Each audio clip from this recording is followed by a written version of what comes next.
여보세요? 박희준입니다.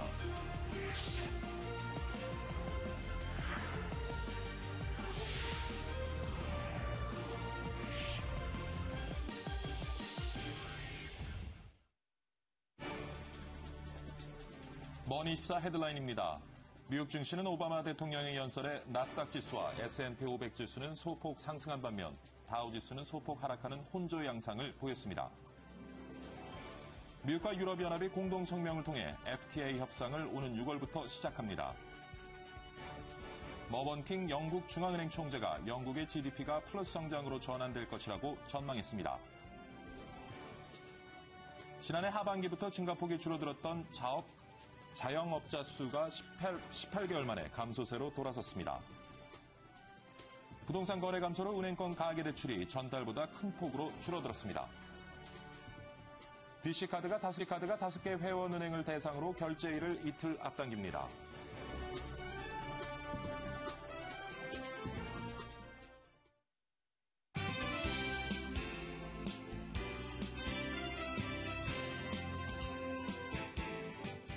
네, 시청자 여러분 안녕하십니까. 2월 14일 목요일입니다. 박희준의 여보세요. 박희준입니다.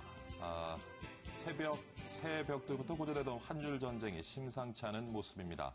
이번 주말이죠. G20 재무장관 회의를 앞두고 국제 외환시장의 안정을 위해 모였던 G7 경제 관료들이 공동 성명을 발표했는데요. 이 성명에 대한 해석이 제각각이 되면서 오히려 외환시장이 출렁거리면서 역풍을 맞고 있는 것 같습니다. 환율 전쟁은 오히려 선진국과 신흥국들 간의 갈등으로 번져가는 양상입니다. 환율 전쟁 속에서 우리 경제의 타격도 만만치 않죠. 오늘은 이 내용 집중 분석해 보도록 하겠습니다. 오늘도 글로벌 마감 시황부터 살펴보고 갑니다. 김아빈 외신 캐스터가 준비하고 있습니다. 김아빈 캐스터. 시황센터입니다. 뉴욕 증시가 갈피를 잡지 못하면서 혼조 마감했습니다. 다우지수는 장 초반 반짝 상승하다 하락으로 돌아섰고요. S&P 500 지수는 등락을 거듭하다 장 종료 직전 상승 반전에 성공했습니다. 기업 실적과 경제 지표들의 발표가 엇갈리며 증시를 혼조세로 이끌었는데요. 소매 판매는 증가를 보였지만 증가폭은 줄었고요. 항목별로 살펴보면 건축자재는 증가했지만 자동차 판매와 의류는 감소했습니다. 또한 미국과 유럽연합은 자유무역 협정을 2년 안에 마무리 짓자는 목표를 제시했습니다. 뉴욕 증시 마감 지수 살펴보겠습니다.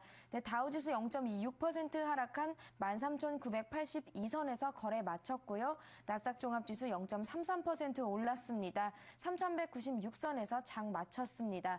S&P 500 지수는 0.06% 소폭 상승 반전하면서 1,520선에서 장 마쳤습니다. 네, 유럽도 마감 상황 살펴보겠습니다. 유럽 주요국 증시 이틀째 상승했는데요. 특히 영국 FTSE 지수는 5년 내 최고치를 경신했습니다. 유로존의 산업 생산과 기업 실적의 호조가 호재로 작용했습니다.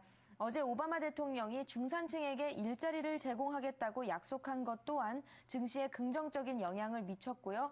세계 3위 맥주 생산 회사인 하이네켄은 4분기 실적 호조에 5.74% 올랐고 프랑스 자동차 회사인 푸조도 7% 넘게 급등했습니다. 유럽 주요국 증시 자세한 마감 상황 보겠습니다. 영국 FTSE 지수와 프랑스 CAC 지수는 0.3%대 상승률로 마감했는데요. 영국 FTSE 지수 6,359선, 프랑스 CAC 지수는 3,698선에서 거래 마쳤습니다. 독일 닥스 지수는 0.67% 상승하면서 7,711선에서 장 마쳤습니다. 네, 아시아도 가보겠습니다. 아시아 주요국 증시 일본의 통화 정책에 대한 우려가 나타나면서 엔화가 강세를 보였는데요. 때문에 전일 증시를 이끌었던 수출주의 약세가 악재로 작용했습니다. 세계 최대의 자동차 업체인 도요타가 1.8% 하락하고 마즈다 자동차는 2.8% 밀렸습니다. 또한 G7 성명 이후 국제사회가 일본의 통화 정책을 지지하지 않을 수 있다는 가능성을 제기시켰습니다. 한편 중국과 대만, 홍콩 증시는 음력 설 연휴로 휴장했습니다. 아시아 증시 마감 지수 살펴보겠습니다.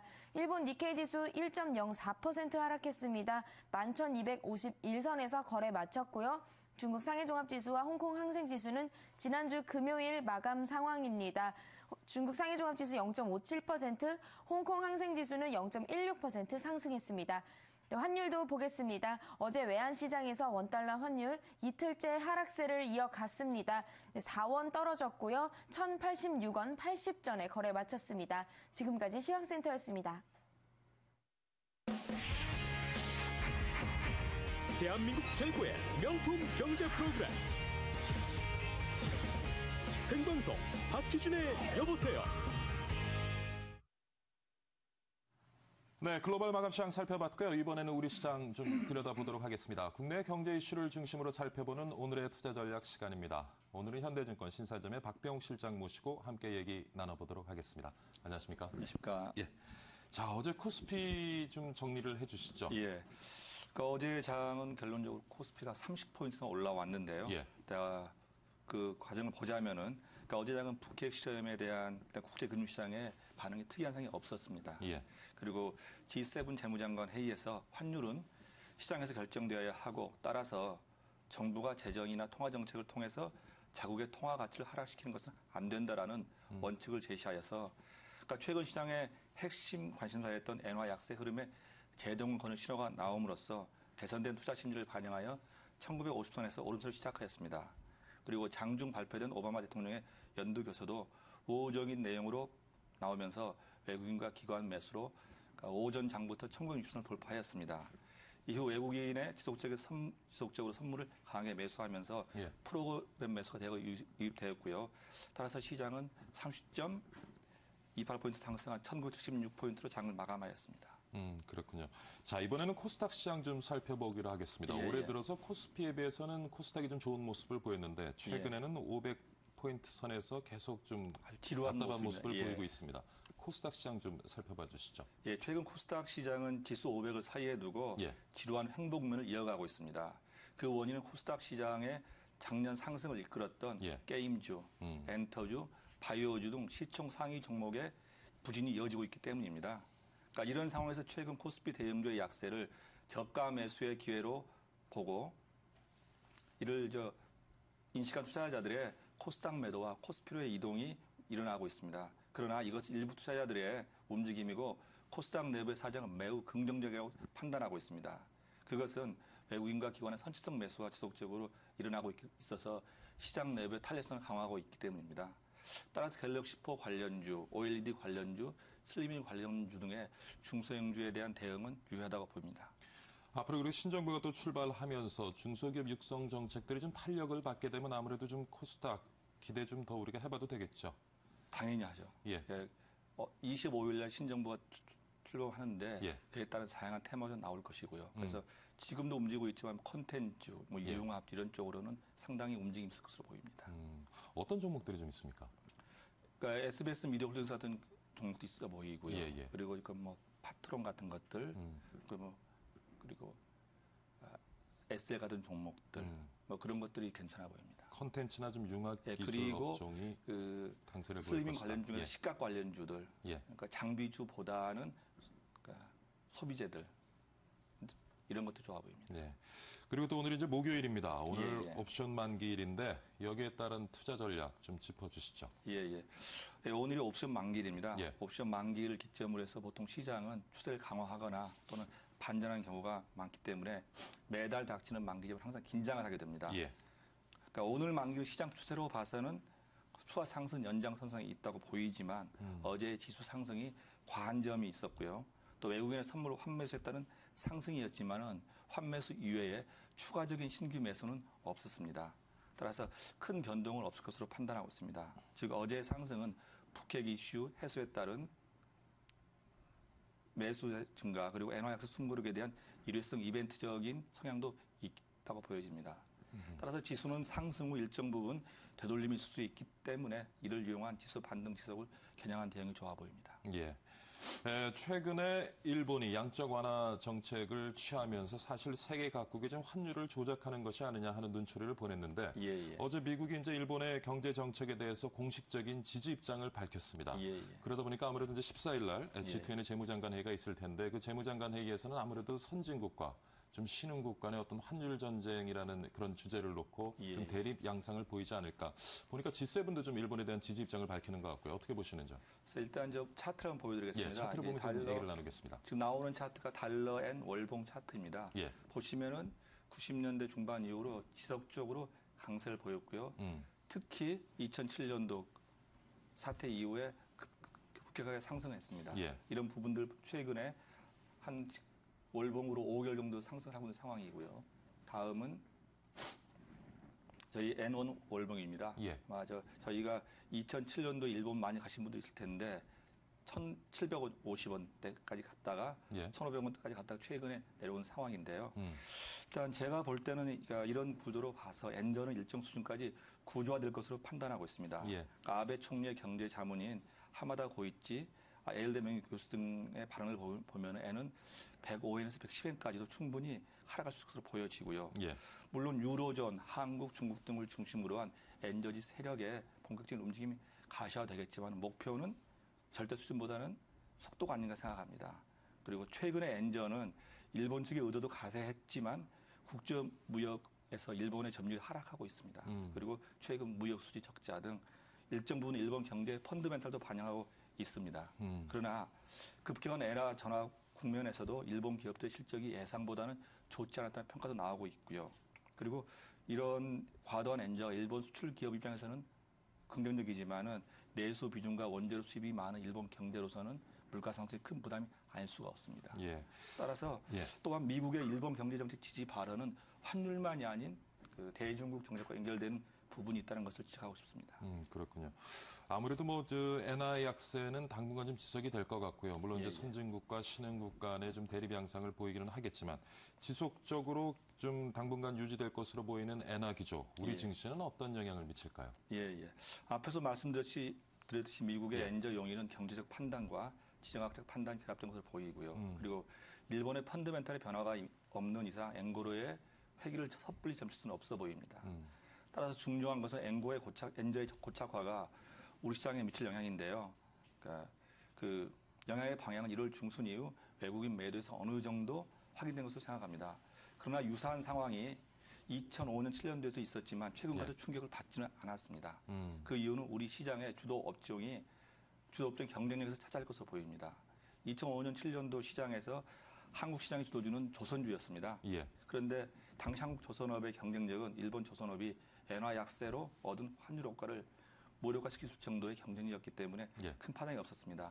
그러나 최근 한국 시장의 주도주는 자동차와 IT입니다. 그렇죠. 그런데 현대 기아차의 경쟁력이 과거 조선주만큼 강력하지 않다는데 그 충격의 원인이 있다고 봅니다. 그러니까 경쟁력의 차이를 일정 부분 엔화 강세, 대지진에 따른 생산 차질, 미국 자동차 업계 반격에서 메꿨지만 일본 자동차의 회복과 엔화 약세로 그 부분에 대한 우려가 매도로 나타난 것으로 보입니다. 따라서 경쟁력 약화 의심에 대한 현대 기아차에 납득할 만한 대책과 행동, 그리고 중국 시장에서의 확고한 지위 확보가 확인될 때까지는 자동차주는 트레이딩 관점에서 접근하길 권해드리고 싶고요. 예.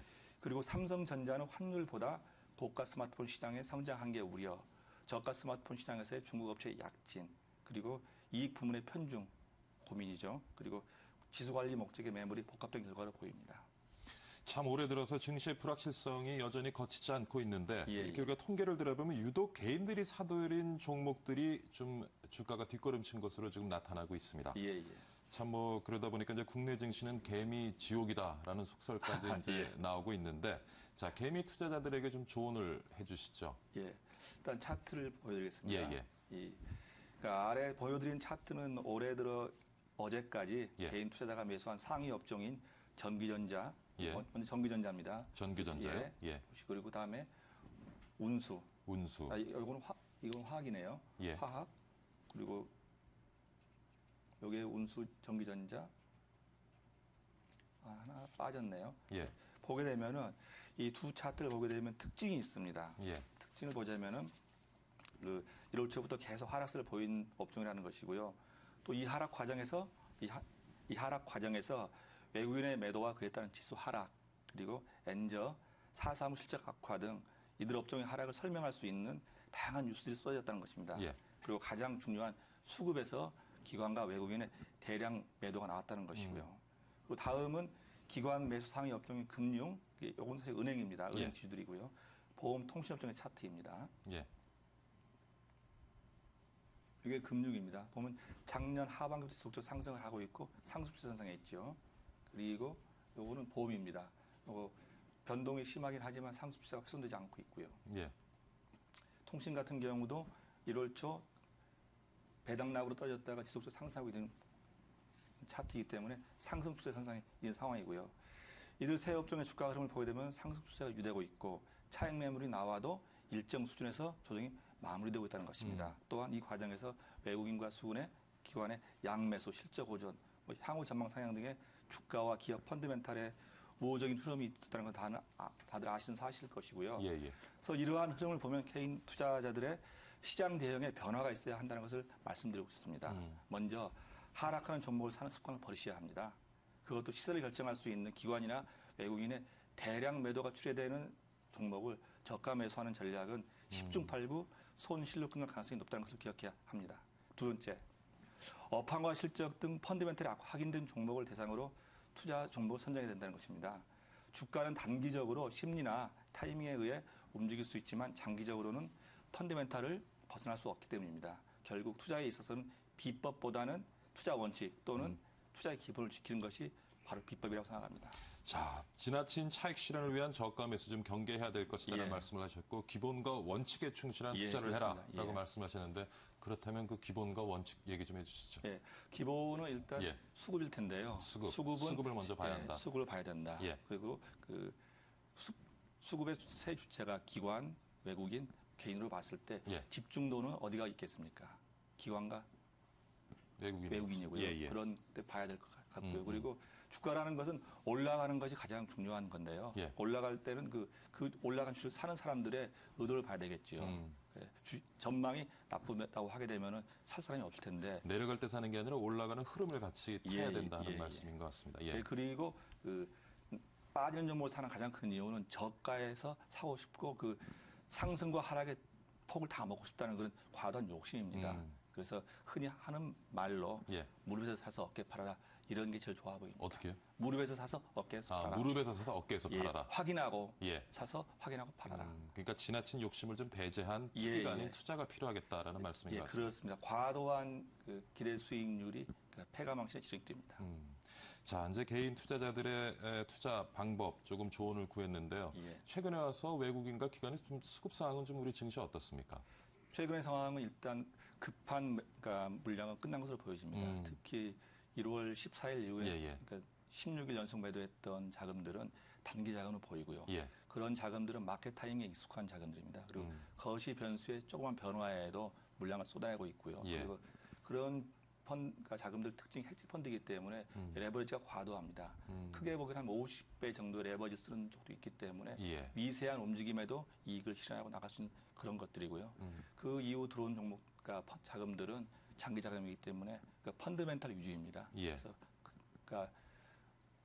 외국인의 매도 홍수는 일단 끝난 것으로 보이고 있습니다. 그럼 좀 반등의 좀 모멘텀을 우리가 잡아볼 수 있겠네요. 가능성이 높아지고 있습니다. 예. 자, 아까 옵션 만기일 얘기도 나눠봤습니다만 예, 예. 오늘 장 어떻게 보시는지요? 예, 오늘 장은 엔화 약세 진정 기대감도 나오고 있고요. 예. 또 외국인들 4일 연속 순매수했습니다. 그리고 삼성전자와 현대차가 반등하고 있고 그래서 예. 이제 글로벌 증시와의 디커플링이 해소되는 거 아니냐는 그런 가능성을 가지고 만든 만기일인데요. 그러나 어제의 과한 상승과 파생에서 외국인 포지션이 262선 이상에서는 손해가 보는 포지션이기 때문에 예. 매물대로 작용할 것이고요. 예. 그리고 또한 국내 증시의 반등을 이끌 수 있는 새로운 그 주도주가 부재한 상황이고요. 그리고 수급상 아직은 현저하게 거래량과 거래량이 부족합니다. 예. 그래서 종합적으로 봐서 2천 돌파에 대한 뚜렷한 모멘텀은 부족하다고 판단되고요. 그렇군요. 따라서 추가 상승에 대한 기대보다는 일정 부분 되돌림 가능성을 가지고 오늘 장에 대응하는 것이 좋아 보입니다. 따라서 관심 업종으로는 지지권에서 거래량이 증가하고 있는 금융주요. 예, 은행주를 말씀드리는 것입니다. 예, 예. 증권주, 철강주, 화학주 중심의 대응이 유효할 것으로 보입니다. 예. 금융주, 철강주, 예, 예. 예. 화학주, 증권주, 화학주. 증권주, 화학주를 좀 눈여겨볼 필요가 있겠다 하는 말씀을 하시죠. 보험주에서는 생명보험주가 좋아 보입니다. 보험 중에는 생명보험주요. 예. 그렇다면 좀 우리가 더 눈여겨봐야 될 종목 좀 몇 개 좀 골라주시죠. 일단 크게 볼 수 있는 건 삼성생명이 좋아 보이고. 삼성생명이요. 예, 어떤 예. 연유에서 삼성생명이 최근 그 인구에서 회자되고 있는 즉시연금 가입 이 부분이 상당히 좋아 보이고요. 그리고 제가 항상 이제 최근 와서 주장하고 있는 것은 저희 한국 경제도 시차는 있지만 경기 회복에 들어서기 때문에 예. 그러니까 일단 그 경기 회복 초기에 경기가 안 좋아지면 좀 보험업종이 안 좋죠. 아무래도. 예, 이제 경기 회복 초기에 예. 그리고 또 이 금리가 제가 볼 때는 일정 기간 이후에 상승으로 돌아선다고 보기 예, 예. 때문에 그에 대한 차익 이 기회가 많은 것으로 보여지고 있습니다. 조금 전에 이제 철강업종도 얘기를 하셨는데 예, 예. 철강업종 중에서도 우리가 눈여겨볼 종목이 있으면 소개해 철강 주시죠. 예. 업종으로는 일단 포스코가 제일 좋아 포스코요, 보이고요. 예. 예, 그리고 현대제철입니다. 포스코, 현대제철 우리가 포스코는 근데 눈여겨봐야 문제가 되는 이유는 있는 것이 무엇이죠? 예. 포스코는 최근에 비철강 영업이익이 많이 나오고 있는 상황이고요. 예. 그래서 최근에 그 외국에도 나왔던 부분도 그런 부분이고, 그러니까 다각화가 아닌 다양화가 아닌 다악화다라는 그 판단도 있었고요. 예. 대신 현대제철 같은 경우는 그 그룹 구조상 전방 산업, 후방 산업 다 가지고 있기 때문에 그러니까 장기적으로 저점에서 종목으로 보고 있습니다. 예. 사실 뭐 우리가 우리 장에서 많이 기대했던 이제 춘절이라는 이벤트 이제 조금 지나가고 있는데 어떻게 우리 증시에도 좀 우리가 기대했던 만큼 효과는 좀 만들어졌는지 모르겠습니다. 기대를 좀 시간이 필요할 것으로 보여지고요. 예, 예. 일단 선반영되었고요. 그래서 그 카지노주들이 급속히 상승했다 내려왔던 그런 부분들이 있고요. 그래서 오히려 이제 춘제는 이제 지나간 상황이고, 예, 예. 그러니까 3월 초에 나오는 양회에서 시진핑 정권이 과연 그 도시화를 통한 내수 성장을 어떤 방식으로 예. 이끌어갈 것인가에 관심을 기울일 필요가 있어 보입니다. 예. 잘 들었습니다. 자, 오늘 현대증권 박병욱 실장과 함께 오늘장 투자 전략 같이 한번 세워봤습니다. 수고 많으셨습니다. 예, 감사합니다. 네, 이번에는 간밤에 들어온 외신 한번 정리해 보도록 하겠습니다. 김원규 외신 캐스터가 준비하고 있습니다. 김원규 캐스터. 안녕하십니까. 외신 브리핑 김원규입니다. 블룸버그 통신에 따르면 유럽연합 통상 담당 집행위원은 현지 시간 13일 유럽과 미국 간 자유무역 협정 FTA를 2년 안에 마무리 짓겠다고 밝혔습니다. 미국을 방문 중인 집행위원의 이날 발언은 전날 버락 오바마 미국 대통령이 2기 임기 첫 국정 연설을 했는데 유럽과 FTA 협상에 박차를 가하겠다고 언급한 데 따른 것으로 풀이됩니다. 유럽 집행위원 위원장은 기자회견에서 유럽은 FTA 협상을 위한 준비 작업을 올해 중반까지 마치겠다고 말했는데요. 유럽은 이에 따라 미국과의 협상 일정 초안을 3월에 제출할 방침입니다. 유럽은 성명에서 가능한 한 가장 이른 시점에 공식 대화를 시작할 것이라며 양측은 일단 협상을 시작하면 빨리 진전시키겠다는 목표를 갖고 있다고 말했습니다. 다음 기사입니다. 그제 북한은 결국 3차 핵실험을 강행했는데요. 이에 대해 블룸버그 통신은 이번 북한의 핵실험으로 미국의 오바마 대통령의 계획에 차질이 생겼다고 보도했습니다. 현재 미국은 세계에서 가장 많은 핵탄두를 보유하고 있는 국가인데요. 하지만 핵탄두를 보관하는 데 따른 지출 자금이 만만치 않은 데다 2010년 미국과 러시아 간에 체결된 새로운 포괄 핵무기 감축 협정에 의거 핵무기를 줄이기 위해 준비 중이었습니다. 하지만 이번 3차 핵실험을 포함해 2006년부터 자행되온 북한 핵실험으로 이 계획에 먹구름이 꼈다고 통신은 전했는데요. 한편 미국은 핵탄두 관리로 인한 지출 비용이 310억 달러입니다. 또 감축안에 따르면 2011년 9월 기준으로 미국과 러시아는 각각 현재 보유하고 있는 핵탄두 1,790기와 1,556기를 2008년까지 모두 1,550기까지 줄이기로 했습니다. 마지막 기사입니다. 넘버원보다 온리원이라는 광고 보신 적 있으실 텐데요. 현재 삼성과 애플의 태블릿 PC 산업 양강 체제에서 구글은 다른 경로로 통해 수익 창출을 꾀하고 있습니다. 구글은 올해 태블릿 PC가 아닌 태블릿 PC를 통한 검색 광고로 무려 50억 달러의 매출을 올릴 수 있을 것이라고 월스트리트 저널이 보도했습니다. 먼저 구글이 태블릿 PC 등 모바일을 통한 검색 광고 단가를 인상할 것이라고 업계에서는 예측하고 있는데요. 이와 관련해 구글은 최근 광고주들이 PC 이용자들을 위해 광고를 만들었더라도 태블릿 PC를 통해 광고가 게재되면 이에 상응하는 광고비를 지급하도록 광고 체제를 바꿨습니다. 구글은 이에 대해 PC와 태블릿 간의 경계가 모호하고 이들의 광고 실적도 거의 같아지고 있기 때문이라고 설명했는데요. 특히 올 들어 태블릿 PC 이용자들이 증가하면서 미국 내 전체 구글 검색 광고의 20%가 태블릿 PC를 이용할 것으로 예상됐습니다. 이는 지난해의 10.7%보다 크게 증가한 것입니다. 지금까지 외신 브리핑이었습니다. 네, 김원규 캐스터 잘 들었습니다. 박희준의 여보세요 1부는 여기서 마치도록 하고요. 잠시 후 2부에서는요. 선진국과 신흥국의 갈등으로 벌어지고 있는 환율 전쟁 내용 한번 살펴보도록 하겠습니다. 사실 양적 완화 정책을 통해서 지금 환율을 조작하고 있다는 일본이 환율을 조작하고 있다는 세계 각국의 어떤 따가운 시선이 있었는데 G7과 그리고 미국이 공식적인 일본의 양적 완화 정책에 대한 지지 입장을 표명함으로써 이제는 선진국과 신흥국 간의 그런 환율 전쟁 양상을 보이는 것 같습니다. 우리 경제는 과연 어떤 영향을 미치고 또 우리는 어떻게 대응해야 될지 한번 살펴보도록 하겠습니다. 그리고 한동안 휴대폰 깡이라는 변칙 거래가 사회 문제화되더니 요즘에는 이제 데이터 변칙 거래가 또 성행한다고 합니다. 과연 어떤 내용인지 한번 알아보고요. 그리고 2부 말미에서는 맥주, 무한리필 프랜차이즈 사업에 대한 창업, 컨설팅도 한번 받아보기로 하겠습니다. 잠시 후 2부에서 찾아뵙겠습니다.